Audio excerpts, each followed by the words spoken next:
La Biblia y los ataques del modernismo, sección 2.6, parte 19. Recordemos que los hermanos Wayne Partain y Bill Reeves están dando respuesta al modernista. He aquí otro argumento del modernista. Usamos este argumento porque en realidad no tenemos una contestación lógica a las inconsistencias y contradicciones bíblicas. Ciegamente insistimos en que lo que nuestro Dios dice y hace está bien, aunque practica lo que condena, y tiene motivos egoístas, y conste que sabemos que el egoísmo es obra de la carne. Sin embargo, no usamos o no aplicamos este modo de razonar a los seguidores de otros grupos religiosos. Si un mormón católico, budista o maometano o cualquier otro no puede explicarnos el porqué de sus prácticas o los planes de su Dios, insistimos en que se apoya en un sistema falso. Le amonestamos a que investigue, que pregunte, que desafíe el sistema, pero cuando se trata de nuestra investigación de nuestro Dios y sus obras, de una aclaración de ciertas contradicciones del plan de Dios, contestamos, hay que aceptar por fe. No estamos para pasar juicio, razonar sobre él y sus planes u obras. Le desafiamos al autor que señale una sola inconsistencia o contradicción en la Biblia. Hemos dado respuesta a todo intento de parte de él de hacerlo en las páginas anteriores. Él ha acusado mucho a Dios y a su palabra, pero no ha probado su caso. ¿Quién no puede aseverar? Claro es que andamos por fe, no por vista, segunda a Corintios capítulo 5 versículo 7, pero no sin abundancia de evidencias como base inmóvil de esa fe.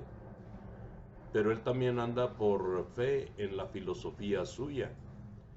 Nos acusa de insistir ciegamente, pero esta es otra falsa representación.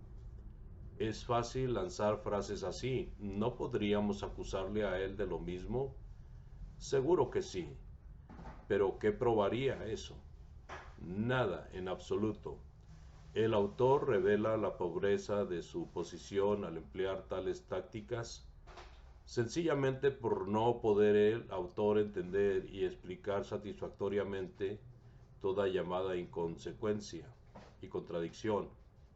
Él critica injustamente a Dios para llegar a la blasfemia y se burla de él. ¿Qué sucedería si el autor tuviera un hijo que, al no entender todo lo que el padre dijera, comenzara a criticar, a blasfemar y a burlarse de su padre? ¿Entiende el autor todo? ¿No le falta ninguna comprensión de nada? El problema total del autor consiste en haberse considerado tan sabio por haber llegado a un alto nivel de educación secular. Se cree capacitado para juzgar a Dios y a su palabra, la Biblia. Se le puede aplicar las palabras de primera a los Corintios 3:18. Nadie se engañe a sí mismo. Si alguno entre vosotros se cree sabio en este siglo, hágase ignorante para que llegue a ser sabio. Nuestra fe no es ciega en cuanto al autor, que él hable por sí mismo y no por nosotros. Nuestra fe es tanto lógica como basada en abundancia de evidencias. Si algún hijo del autor es rebelde, egoísta e insolente, va a creer que la enseñanza de su padre es inconsecuente, contradictoria y sin valor. Pero si es humilde, su hijo, y ama a su padre, va a aprender de él con toda paciencia, haciendo una investigación cuidadosa y completa de todo lo que ha enseñado, y no estará dispuesto a blasfemar contra él o a burlarse de él. En otras palabras, el problema del autor consiste en su orgullo y vanidad. Tiene más alto concepto de sí que el que debe de tener, como dice Romanos 12:3. Él cree ser algo no siendo nada y asimismo se engaña, como dice Gálatas 6:3. Imploramos al autor que piense detenidamente en estos dos pasajes. El Dios descrito en la Biblia sería rechazado por nosotros si leyéramos de él en otra Biblia. Nosotros rechazaríamos cualquier Biblia que describiera a un Dios egoísta que practica lo que condena, que crea para destruir, que hace acepción de personas, que practica la discriminación racial, que castiga faltas insignificantes mientras pasa por alto repetidos actos de inmoralidad y en ocasiones hasta los apoya. Abraham Yagar, que hace la salvación imposible para el analfabeto, etcétera, etcétera, etcétera. Pero como se trata de la Biblia, es el libro que desde niños aceptamos como el libro infalible, entonces todo lo que ese libro dice de nuestro Dios está bien dicho, y todo lo que nuestro Dios hace, aunque sea obra mala, es cosa buena. Lo que en otro libro y en otro Dios es malo, en nuestra Biblia y en nuestro Dios es bueno. Y me ganas, pero no me convences. Romanos capítulo 1, versículo 30 se refiere a aborrecedores de Dios. En ese párrafo en este párrafo el autor se califica completamente como tal. Es triste, pero es cierto, el autor aborrece a Dios con igual pasión, aborrece su palabra. Ya hemos considerado una por una todas estas falsas representaciones que el autor ha hecho en su carta abierta respecto al Dios de la Biblia. No es necesario volver a tocarlas. A través de su carta, el autor desarrollado sus pensamientos, los cuales son obviamente débiles, mal razonadas y fácilmente refutados. No obstante, él llega ahora a conclusiones enfáticas. No está expresando meramente dudas, sino que lanza acusaciones serias contra Dios y contra su libro. Ahora entramos al punto 7. El argumento de la educación ya se ha comentado porque se ha discutido mi cambio con algunos en particular, que la educación me ha hecho mal, que he perdido la fe a causa de la educación secular. Mi respuesta: me han preocupado algunos de los hechos registrados en la Biblia desde que la empecé a leer, como les ha sucedido a muchos miembros de la iglesia de poca o de mucha educación. Cuando preguntaba sobre algunos problemas, siempre recibía la contestación ortodoxa ya mencionada en el punto número 6. Siendo principiante en el estudio de la Biblia y viendo que todo mundo creía en la Biblia, llegué a moldarme en la filosofía que dice la Biblia es la palabra de Dios, sin más allá ni más acá. Dice el autor que recibía la contestación ortodoxa ya mencionada. Vea también el punto 6. Si esa respuesta fue la única que recibió, no hizo mucha indagación. Véanse nuestros comentarios sobre su sección, punto 6, que es el punto anterior. ¿Dónde está la revista del autor de las explicaciones razonables que se han dado en muchos libros escritos en la Biblia?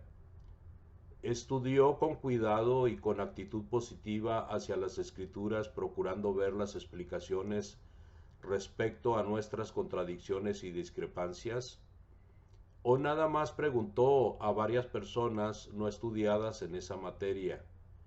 ¿Quién sigue la filosofía que dice la Biblia es la palabra de Dios, sin más allá ni más acá? Nos dará el autor algunos nombres de personas con quienes platicaba sobre sus dudas y que siguen tal filosofía. ¿O es esta llamada filosofía alguna creación de su mente, de su prejuicio, para menospreciar al verdadero creyente en las Escrituras? ¿Cómo le gusta al modernista menospreciar a otros? Negamos rotundamente que tal filosofía represente la posición del creyente en la Biblia. Creemos porque las evidencias nos obligan a creer. Acusarnos de tener una fe ciega es mentir. En tiempos pasados el autor era un alumno serio y cuidadoso de la Biblia. Al prepararse para encuentros con falsos maestros religiosos, existen todavía materiales escritos por él que lo prueban. Ahora, ¿dónde están sus notas y apuntes que muestran estudio cuidadoso de supuestas contradicciones e inconsecuencias de la Biblia? Esta carta que estamos repasando es nada más una lista de acusaciones. El punto es este: ¿qué tan seriamente estudió él estos asuntos? Hasta la fecha no hemos visto vestigio alguno de tal estudio de parte de él. Si dice que sí ha hecho tal estudio exhaustivo, que produzca las notas que lo demuestren. Mi cerebro se empapó de dicha filosofía y me dediqué a defender la Biblia contra todo ataque, pero también me propuse procurar pasar por alto lo más posible aquellas porciones que apuntan hacia contradicciones e inconsecuencias y también inconsistencias. ¿Por qué se propuso procurar pasar por alto? ¿Por qué no procuró más bien confrontar estas referidas porciones con la misma dedicación y energía mental con que confrontaba argumentos sectarios de falsos maestros? Si dice que así lo hizo, otra vez respondemos: ¿dónde está la prueba de ello? La verdad es simple y sencilla, es que nunca lo hizo. Lo que ha hecho lo tenemos en esta carta abierta a la cual él dio poca distribución. Y el lector honesto y que lee con objetividad e imparcialidad puede ver que la dicha carta no es prueba de la conclusión a la cual ha llegado el autor. Es una serie de acusaciones contra Dios y contra su palabra basadas en falsas representaciones. A pesar de este propósito, me ha sido imposible reconciliar toda enseñanza bíblica con la idea de infalibilidad, y ahora ya no puedo insistir en que la Biblia es el libro infalible de Dios. Y si yo no lo puedo creer, entonces no lo puedo enseñar.